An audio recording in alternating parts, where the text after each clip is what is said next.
unidad en la diversidad para la función que tiene el cuerpo de Cristo. Eso es lo que dice Romanos capítulo 12, versículos 4 hasta el 8. Unidad y diversidad en el cuerpo de Cristo. Porque de la manera que en un cuerpo tenemos muchos miembros, pero no todos los miembros tienen una misma función, así nosotros siendo muchos, somos un cuerpo en Cristo y todos miembros los unos de los otros. De manera que, teniendo diferentes dones, según la gracia que nos es dada, si el de profecía, úsese conforme a la medida de fe, o si de servicio, en servir, o el que enseña en la enseñanza, el que exhorta en la exhortación, el que reparte con liberalidad, el que preside con solicitud, el que hace misericordia con alegría. Amén. La iglesia, amados hermanos, es un organismo vivo y unido a Cristo, todos en conjunto y a la vez cada uno, de manera propositiva, segura y eficaz. La iglesia es el organismo vivo donde cada creyente recibe de Dios dones específicos gratis, por pura misericordia, por pura gracia. Y esta diversidad de dones no está diseñada para competir entre nosotros o contra otras iglesias locales, ni siquiera contra otras denominaciones, sí contra las tinieblas.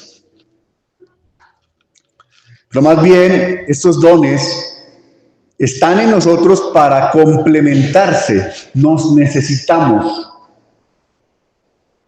Y los mismos nos exigen que cada miembro sirva a los demás con fidelidad, con humildad y con una actitud correcta.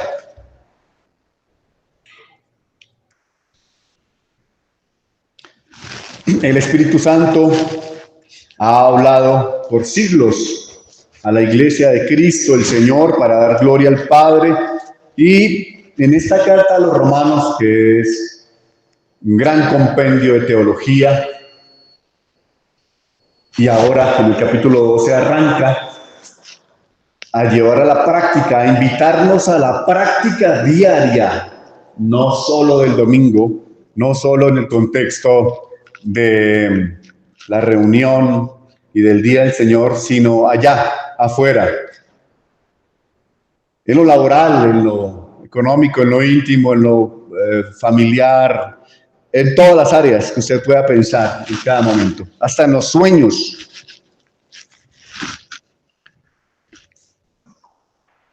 Tomar toda esa teoría de los primeros 11 capítulos de Romanos que hablan de una cosa, y es cómo se justifica el ser humano delante de Dios. Justicia. La única justicia verdadera, que es en Cristo el Señor. ¿Por qué fue necesaria la muerte de Cristo? ¿Qué es la justificación en Él? ¿Y cómo es que es el único camino de esperanza para el ser humano? Justificación es el gran tema. Y ahora, desde el capítulo 12 hasta el 16, entonces, ya habiendo dicho antes, el hermano Tercio y Pablo, que así se justifica uno, pues nos está diciendo, vivan como justos. Ya tienen la teoría, ahora háganlo, pero de verdad vivan como gente justa. En la unidad a pesar de la diversidad dentro del cuerpo de Cristo. Porque somos distintos, hermano. Hermana, somos distintos. Tenemos crianzas, culturas, pareceres, incluso son aceptables algunas diferencias en la interpretación bíblica sobre temas que no son cardinales, ¿no? Que no afectan la doctrina del Señor Jesucristo. Pero a pesar de eso, tenemos capacidades. Y esas capacidades nos fueron dadas del cielo y son para ponerlas al servicio del otro y de esa manera al servicio de Cristo mismo. Tres cosas veo yo aquí en ese texto. La primera es la analogía del cuerpo y la unidad orgánica. El versículo 4 y 5. La segunda es el origen y la naturaleza de los dones. Primera parte del versículo 6. Y la tercera es la ejecución diligente de cada función. 6 al 8. Primero, la analogía del cuerpo y la unidad orgánica. Imagínate, Dios hizo al ser humano, aunque además los hizo varón y hembra, ¿no? Ambos tienen la imagen y semejanza de Dios, pero ambos están caídos, ambos pecaron. Y tanto varón como hembra son objeto de la redención en Cristo. Pero el Señor nos hizo así con mente, emociones y voluntad, con un alma. Del barro nos dio espíritu, nos formó hígado, páncreas, articulaciones, tendones, este gran músculo de cerebro. La maravilla del ojo. Los expertos todavía dicen que es impresionante, es inexplicable cómo alguien fue capaz de diseñar un ojo humano. Es una cosa de refracción, de que maneja distancias, recoge información, no sé explicarlo, no me haga caso.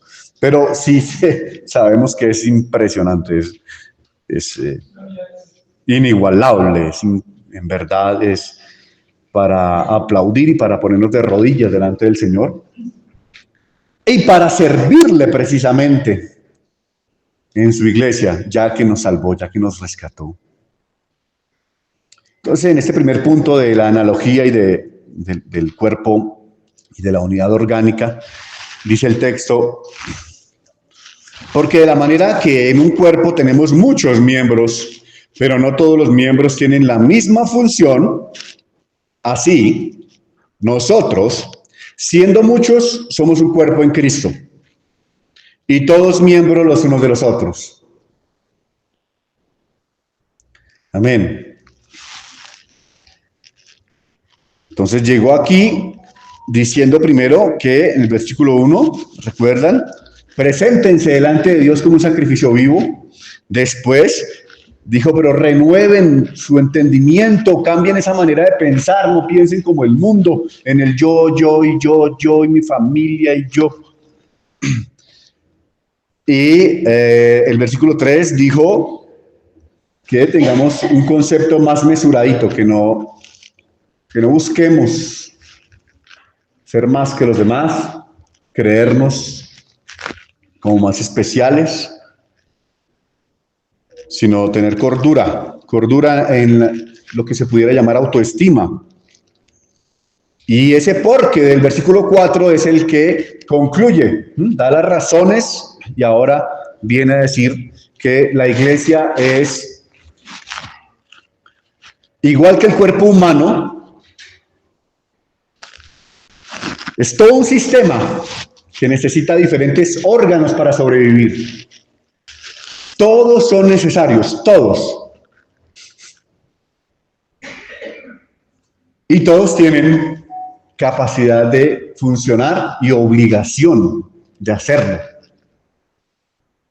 Porque cuando en el cuerpo humano que Dios diseñó, les estaba diciendo, Dios diseñó el cuerpo humano, ¿para qué? Nos diseñó así,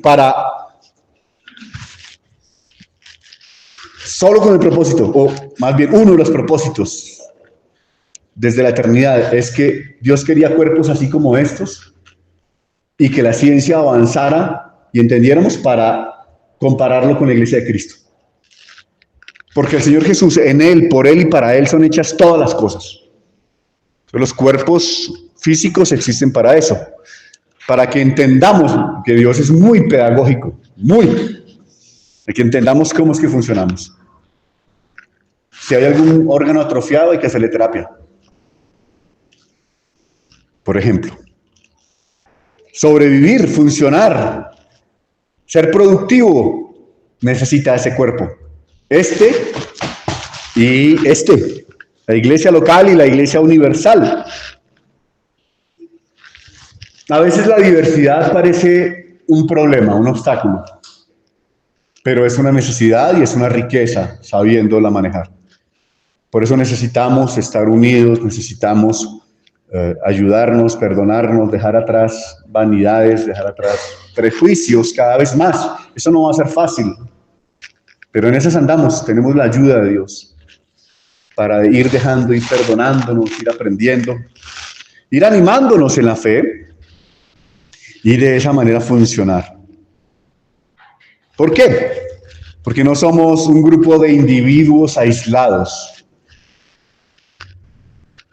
No lo somos, hermanos, sino que somos un cuerpo en Cristo, dice el texto, y de manera muy íntima somos miembros los unos de los otros.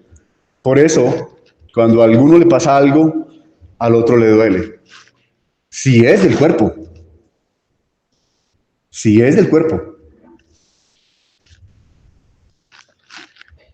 Tuve 2 compañeros mutilados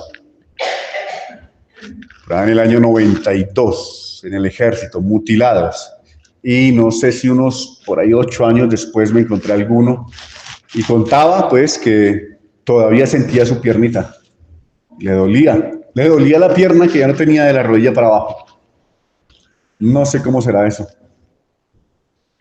Terrible. Pero sí sabemos cómo es cuando un miembro se ausenta. Cuando un miembro lastima al otro. Cuando un miembro del cuerpo de Cristo desprecia a la iglesia. Con disculpas, sí, tenemos unas excusas fantásticas. Pero cuando no hay alta eclesiología, que es tener en la estima que Dios puso a su iglesia, a usted mismo, siendo parte de este organismo. Es terrible en verdad. Y oro al Señor para que nos amplíe la conciencia de esto.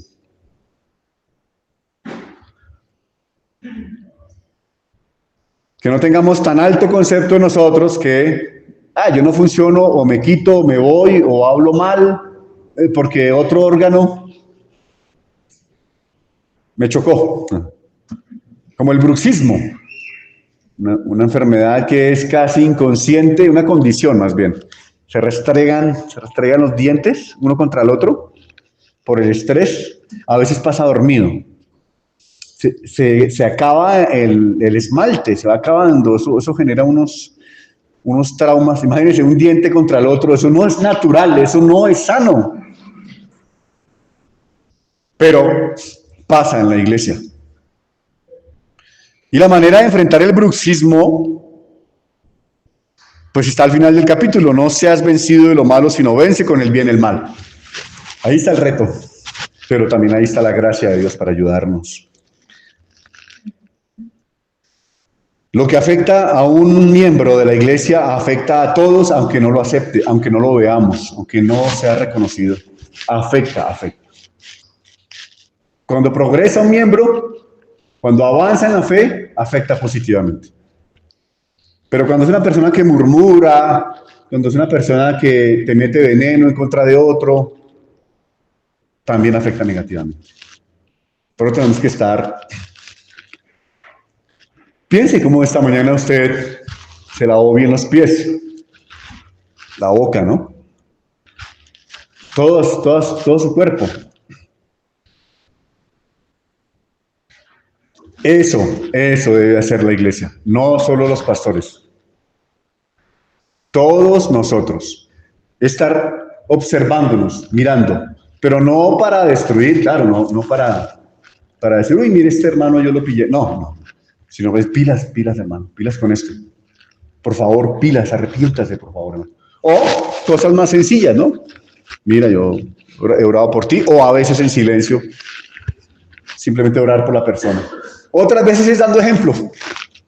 Es dando ejemplo, no hay algo tan contagioso como el ejemplo. Si alguien te ve limpiando las sillas, haciendo, evangelizando, orando, el Espíritu Santo te ve orando. Y eso se nota en público y los otros lo van a percibir. Ahí parece que hace unos 40 años, 35 años hacia atrás parece, según alguna consulta que hice, no sé de medicina, pero desde hace unas 3 décadas apareció por lo menos el concepto de enfermedad autoinmune. Y eso es una cosa pero pavorosa. El cuerpo se ataca a sí mismo. Hay células que no entienden, hay médicos que no entienden porque le llaman enfermedades huérfanas, le llaman autoinmune, le llaman... Y entonces algunas células empiezan a atacar al mismo cuerpo, siendo que su función es la de defender, por ejemplo, la de cicatrizar o la de regular alguna hormona, y pasa al revés. Habría que mirar, pareciera ser que la humanidad está corta todavía en esto. El hermanito César Vidal diría que hay que preguntarle a los grandes laboratorios a ver qué es lo que nos han hecho todas estas últimas décadas. Pero algo pasa y muy fuerte. En la iglesia no debe ser así, hermanos. Usted es un miembro, hombre o mujer. Si usted pertenece a Cristo, si tiene el Espíritu Santo, si de verdad nació de nuevo, si nació usted de nuevo, entonces es un órgano de Cristo, así sea una celulita. Por eso, ese término de células es muy bonito. Un grupo en la casa de 3, 4 personas orando. Eso, el solo término, ¿no? Ahora, ¿qué oran? Bueno, habría que mirar. ¿Qué doctrina es? Habría que mirar. Pero sí, células es un término muy bíblico. Una célula del cuerpo de Cristo en tal hogar, en tal casa, orando, clamando. Pero no nos atacamos entre nosotros, hermanos. Por favor, arrepintámonos de ese pecado. Por favor, vigilemos a nosotros mismos primeramente. Estemos vigilando en oración por la iglesia. Es lamentable ver cómo de iglesia sale gente herida porque siendo un miembro, otro miembro lo atacó. A veces de frente, a veces por debajo de la mesa, con estratagemas, con estrategias. Es triste. Ese es mi primer punto, la analogía del cuerpo y la unidad orgánica. Ahora veamos el segundo punto, el origen y la naturaleza de los dones. El versículo 6 en su primera parte dice, de manera que, teniendo diferentes dones, según la gracia que nos es dada, eso nos habla de dónde vienen los dones, las capacidades para servir y la naturaleza, su naturaleza. O sea, ¿cómo son ellos los dones? Los dones no son otorgados, hermanos. Dijo Juan el Bautista, no hay pero nada que el ser humano pueda recibir si no le fuere dado del cielo. Todo lo hemos recibido, todo. Por eso hay que tener un concepto de nosotros mismos sobrio, saber, bueno, ¿para qué soy útil yo? ¿Qué me gusta hacer en la iglesia? ¿Qué dones, qué capacidades me ha dado el Señor para impartir, para servir? No son premios por el mérito humano, ni habilidades naturales que Dios está exaltando aquí, mire. No es que Dios, mire, no es que el Señor vino al mundo y dijo, ay, mire lo voy a traer para mi iglesia porque es que es excelente matemático.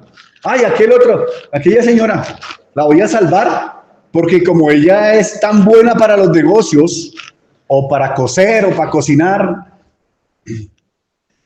voy a coger esos dones y con esos dones voy a hacer mi iglesia. No, de ninguna manera, sino que son dotaciones divinas e inmerecidas para el beneficio común. Como decía alguien hace unos años, la Biblia también nos compara a veces con una enredadera, con un árbol que da frutos. Pues esos frutos son para que los cojan los demás, para que se aprovechen los demás, en el buen sentido de aprovechar, ¿no? En el buen sentido. Que cuando alguien venga a usted, tenga que agarrar, tenga algo de que comer, que nutrirse. Por eso el Señor nos salvó, por eso nos capacitó, por eso utilizó incluso nuestro pasado formándonos en una habilidad, en una capacidad, en una competencia. Y ese es el origen y la naturaleza de los dones. Mi segundo punto. El tercer punto es la ejecución diligente de cada función. Mire por favor el versículo 6 al final. Dice, si el de profecía, úsese conforme a la medida de la fe. O si de servicio, en servir. O el que enseña, en la enseñanza. El que exhorta, en la exhortación. El que reparte, con liberalidad. El que preside, con solicitud. El que hace misericordia, con alegría. Amén. La ejecución diligente de cada función.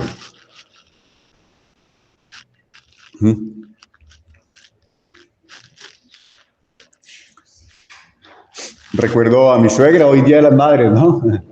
Hace años, no sé, hace como 18 años, 20 años, estaban ambos vivos y ella estaba con un dolor, se le habían acabado los medicamentos y faltaban un par de días para reclamarlos. Y en eso duró varios minutos, ahí en su cuarto, y el esposo, mi suegro, le dijo, ay, esa droga, con una pasividad, yo tengo de esa allá arriba. Y todo el mundo, y mi suegra le dijo con esa chispa, le dijo, pues, si lo tiene, tráigalo, hermano. Como decía Pacheco, si lo tiene, tráigalo. Algo así entiendo yo de estos versículos 7 y 8. Si lo tiene, que lo debe tener, usted debe tener una capacidad, un don. Ejérzalo. Tráigalo al servicio, primeramente de la iglesia y después de los de afuera. Es el orden de importancia. Aquí el apóstol Pablo enumera 7 dones y la actitud con la que deben ejercerse. El de la profecía cesó, pero en el primer siglo, por lo menos en Hechos de los Apóstoles, se habla todavía de algunos profetas. Pues úselo conforme y con fidelidad a la verdad revelada. O sea, conforme a la medida de la fe, dice el texto. ¿Sí lo ve ahí en su Biblia? ¿O no lo ve? Y ese fue un don de la iglesia primitiva. Porque ciertamente Dios quiso tener misericordia del mundo y demostrar que Cristo era el Cristo, el Mesías, y que sus discípulos, sus apóstoles, su iglesia era su iglesia. Por eso Pablo habla de dones de apóstol, señales de apóstol, exactamente esa traducción Reina Valera. Señales de apóstol son esas, las que eran necesarias para confirmar que la iglesia de Cristo era. Hoy, ciertamente no creemos en la profecía, sino que conforme a la medida de la fe, nos guiamos por la verdad revelada, todo en las Escrituras. Entonces, no creemos que alguien venga a traer algo nuevo, una revelación fresquita, algo innovador. Lo que está escrito es más que suficiente, hermanos. Después habla del servicio, es la acción de beneficiar al otro. ¿Qué puedo hacer por ti?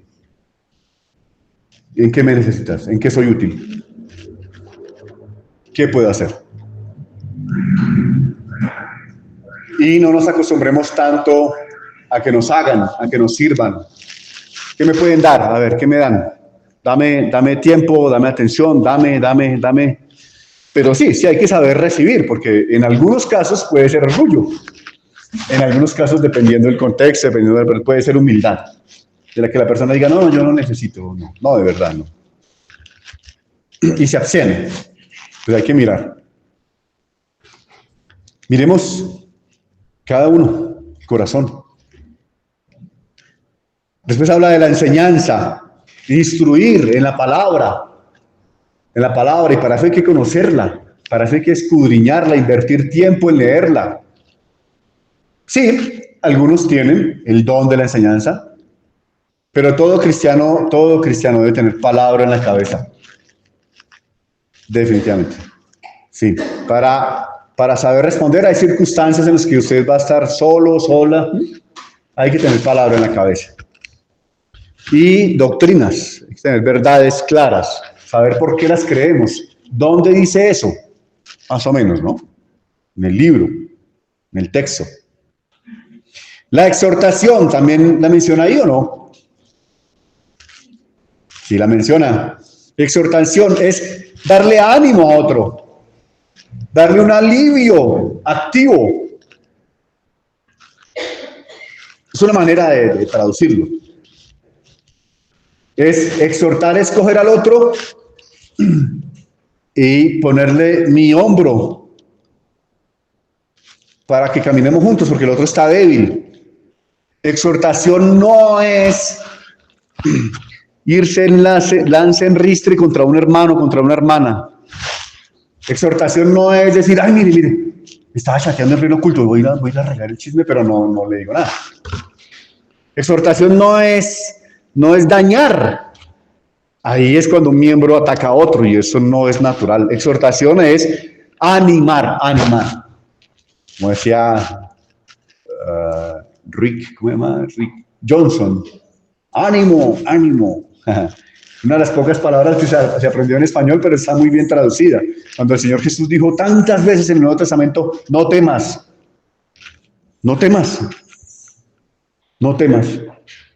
Una y otra vez decía, no temas, no tengas miedo. No tengan miedo, pueblo mío. Es bien traducido como ánimo. Ánimo, hermanos. Claro, el que es orgulloso dice, pero ¿me está diciendo que estoy desanimado? Yo soy yo. Repartir. El que reparte, o sea, el que da, que lo haga con liberalidad. Liberalidad es una palabra riquísima que denota dar con abundancia, con diligencia, con gusto, no porque toca, no por cumplir, no para que me vean, no para publicarlo en las redes sociales. Por ahí vi a alguien con un cheque en las redes sociales, así, dándole a un hermano que necesitaba. No sé si era necesario, no sé. Con generosidad, sin dobles intenciones. Dar porque Dios dio. Dar porque Dios nos ordenó dar al que necesita.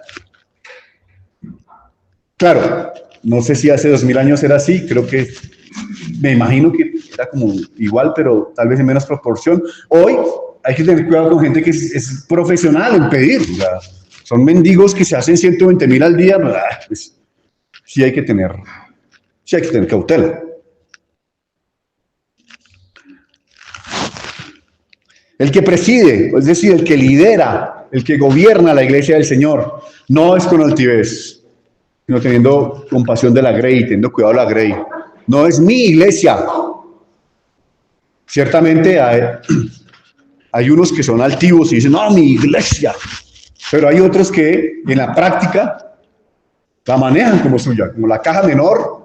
Yo para donde quiera llevo a esta gente, son míos y son señores, son cabeza de la iglesia local. Eso no debe ser así. No debe ser así.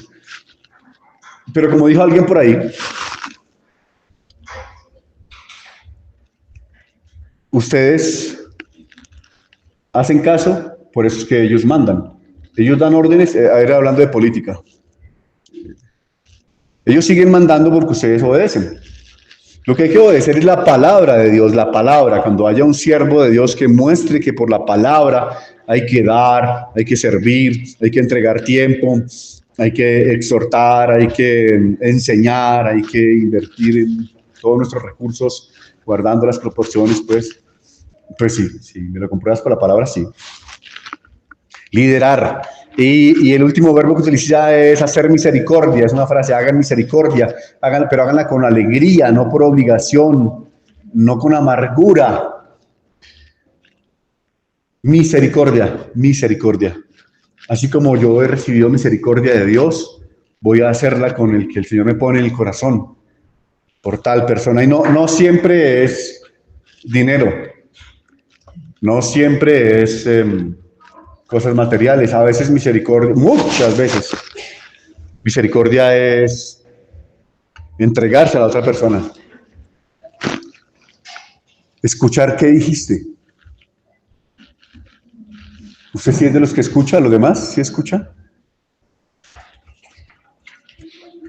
Es decir, la palabra de Dios nos está diciendo nos está hablando que en la unidad, a pesar de la diversidad del cuerpo de Cristo,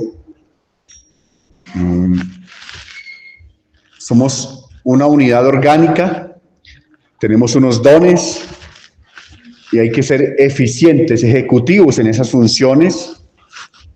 Algo parecido a lo que Josué, allá en Éxodo 33:11, dijo.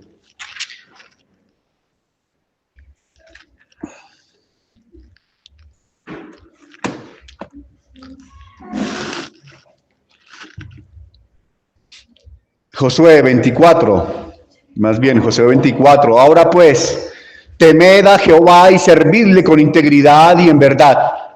Y quitad de entre vosotros, quitad los dioses a los cuales sirvieron vuestros padres al otro lado del río y en Egipto. Y servid a Jehová. Y si mal os parece servir a Jehová, escogeos hoy a quién sirváis. Si a los dioses a quienes sirvieron vuestros padres cuando estuvieron al otro lado del río, o a los dioses de los amorreos en cuya tierra habitáis. Pero yo y mi casa serviremos a Jehová. El hombre estaba claro, él estaba lúcido. La situación no era fácil. La presión cultural, militar, económica era mucha, espiritualmente era pesado. Tanto que pues el Salmo 106 lo denuncia. Dice Salmo 106:36. Y sirvieron a sus ídolos, los cuales fueron causa de su ruina. Entonces, miren, hay dos extremos acá. Josué y algunos dijeron, yo voy a servir al Señor, yo voy a servir a Jehová. Es decir, todas sus fuerzas, su proyecto de vida, su empleo, su hogar, sus riquezas o su pobreza, lo que sea, sus fuerzas físicas, decidió ponerlas al servicio del Señor, y eso implica la congregación, la asamblea, desde luego. Pero el salmista está denunciando, por otro lado, en el mismo contexto de haber entrado a la tierra prometida, a Canaán, ellos no destruyeron los ídolos, ellos aprendieron los pecados de esa religiosidad maligna. A Baal adoraron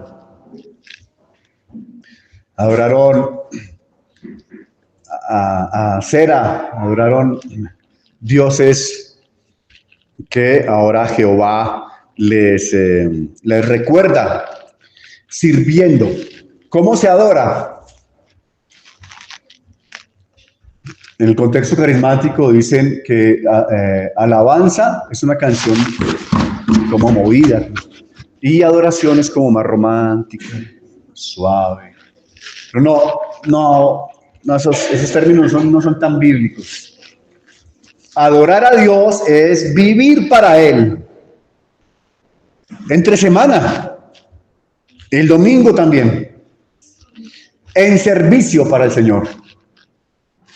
Cuando usted trabaja y lleva pan a su casa, está haciéndolo. Pero cuando saca un poquito, según su corazón, según Dios le muestre, según Dios le prospere, cuando usted saca una partecita y dice, una parte yo voy a llevarlo a la iglesia con alegría, con gozo, ahí está adorando. Cuando le da a alguien que necesita, también está adorando. Cuando hace que el reino, el evangelio crezca. Y entonces el Señor exalta a Josué, hijo de Num, que no se apartaba del tabernáculo ni de noche ni de día. ¡Qué hombre tan diligente! Y Moisés se sentía apoyado en él. ¡Qué bueno, gracias!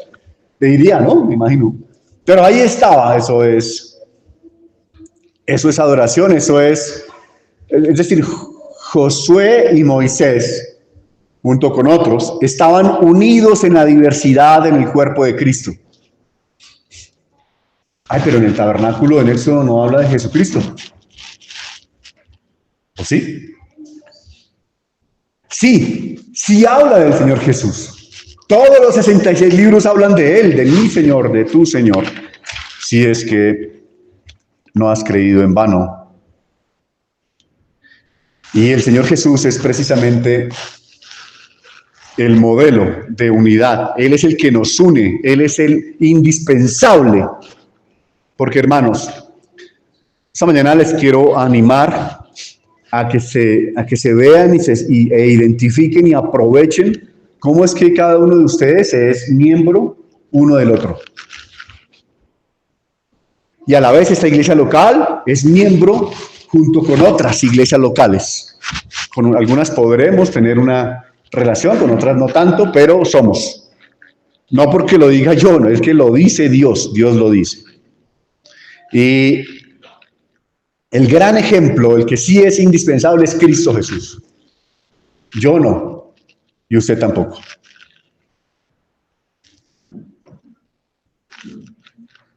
Ninguno de nosotros es indispensable para la obra.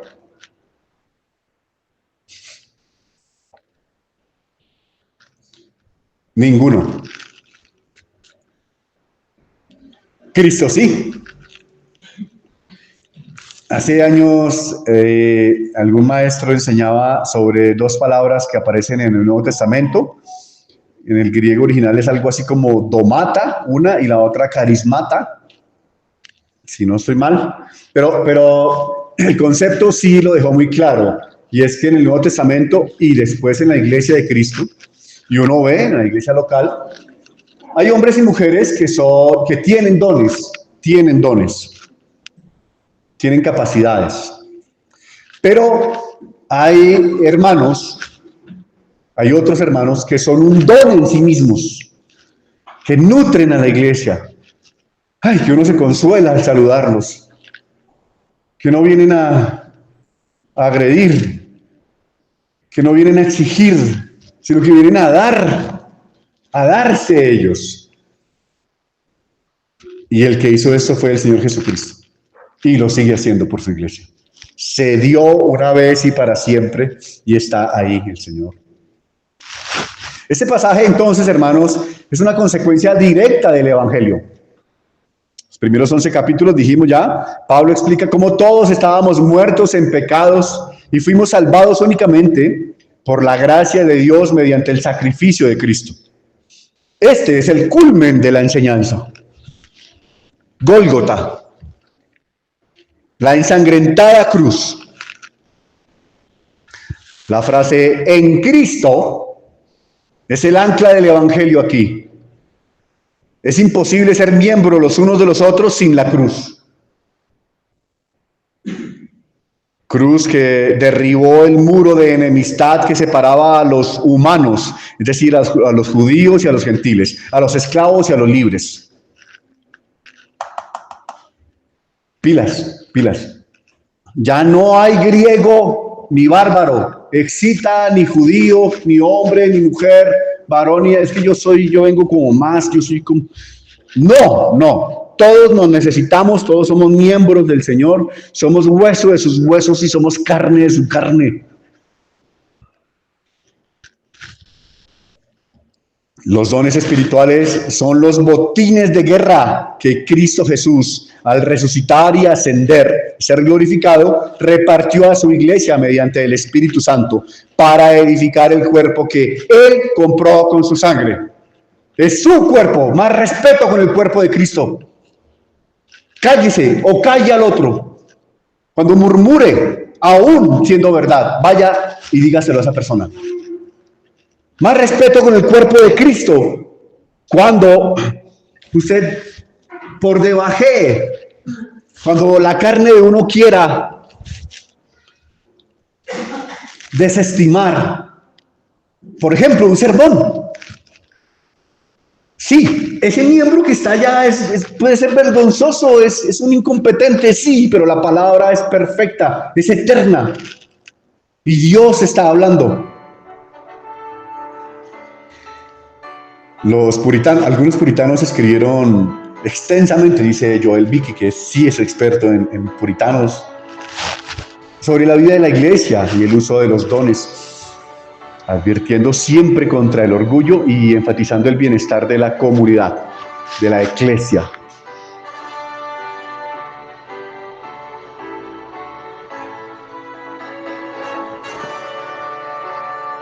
Esta exposición llega a usted gratuitamente por cortesía de la Iglesia Cristiana Redención Gratuita en Jesucristo. La Iglesia Cristiana Redención Gratuita en Jesucristo es una comunidad pequeña de pecadores arrepentidos de vivir a nuestra manera y deseosos de aprender a vivir conforme al reino de Dios. Nos esforzamos en el estudio, enseñanza y vivencia del Evangelio con la mayor fidelidad posible, no confiando en nuestras fuerzas, sino confiando y suplicando a Dios que nos conceda el poder de su gracia para lograrlo.